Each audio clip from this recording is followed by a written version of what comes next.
Oke, Assalamualaikum warahmatullahi wabarakatuh. Eh, Halo guys, nama saya Zaurin Adeliani. Saya di sini akan menjelaskan tentang tugas final saya, language assessment. Oke. There are 4 English skill. Jadi ada 4 keterampilan bahasa Inggris. Yang pertama itu writing, menulis. Proses mengungkapkan ide, informasi, atau emosi melalui tulisan, teks.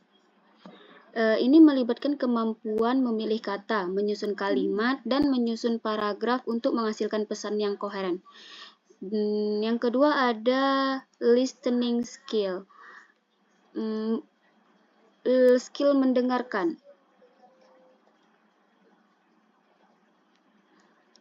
Proses memahami dan menafsirkan pesan yang disampaikan secara lisan, ini melibatkan kemampuan untuk memperhatikan, mengidentifikasi gagasan utama, dan menanggapi pesan yang didengar. Yang ketiga ada speaking skill, skill berbicara. Proses mengungkapkan ide, informasi, atau emosi secara verbal. Ini melibatkan kemampuan memilih kata, mengartikulasi dengan jelas, dan menggunakan intonasi yang tepat untuk berkomunikasi dengan orang lain. Yang terakhir ada reading skill,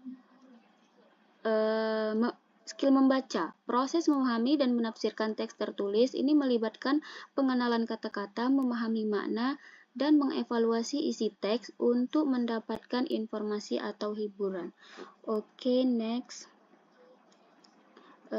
Di sini saya memilih tingkat yang B1. Why I choose CEFR B1? Karena tingkat B1 ini bermanfaat bagi siswa karena memberikan dasar yang kuat dalam keterampilan komunikasi dasar, membantu mereka berinteraksi secara efektif dalam situasi sosial dan akademik sehari-hari. Level ini mendukung pemahaman teks sederhana dan menulis tentang pengalaman pribadi, sehingga memudahkan siswa dalam menangani tugas akademik dan berpartisipasi dalam diskusi kelas. Selain itu, B1 seringkali menjadi prasyarat untuk program studi internasional dan tes terstandar seperti IELTS atau TOEFL yang menawarkan pengakuan global atas kemampuan bahasa mereka dan membuka peluang untuk pendidikan lebih lanjut dan beasiswa. Next. Di sini ada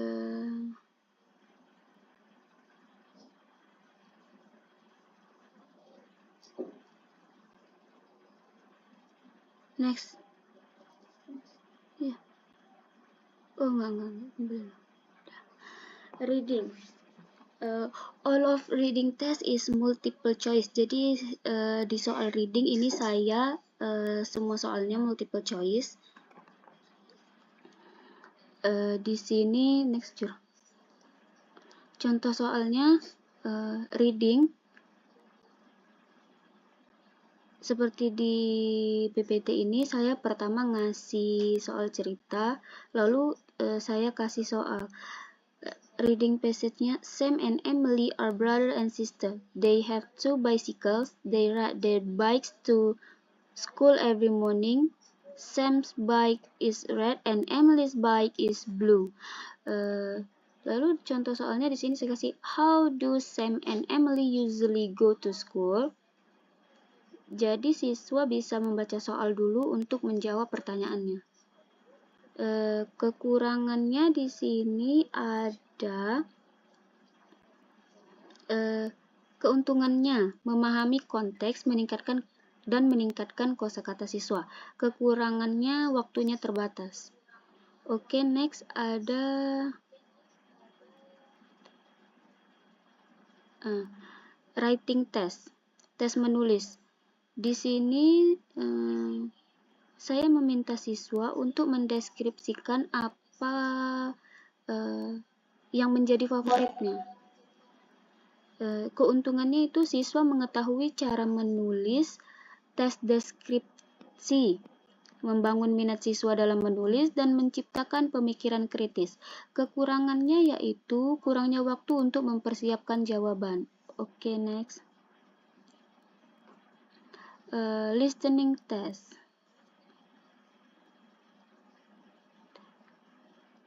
Di sini saya ngasih audio prompt, menyuruh siswa untuk mendengarkan audio yang saya kasih, lalu siswa dapat dengan fokus untuk menjawab pertanyaannya.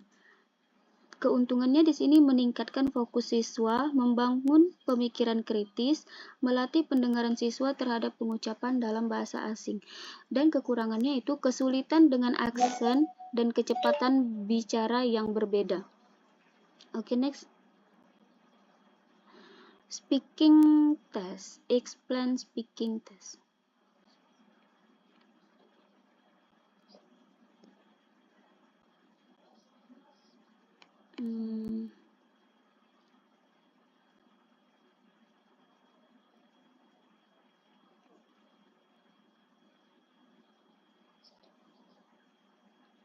Next aja lah. How to read.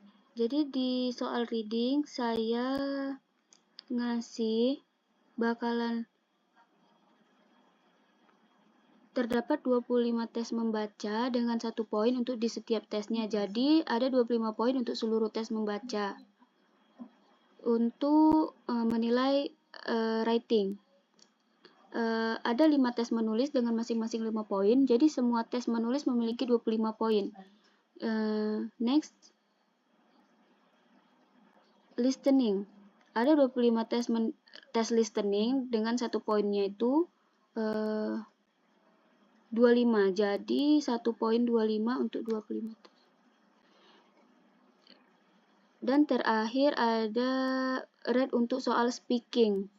Ada 5 tes speaking dengan 5 poin untuk setiap tesnya. Semua tes memiliki 25 poin.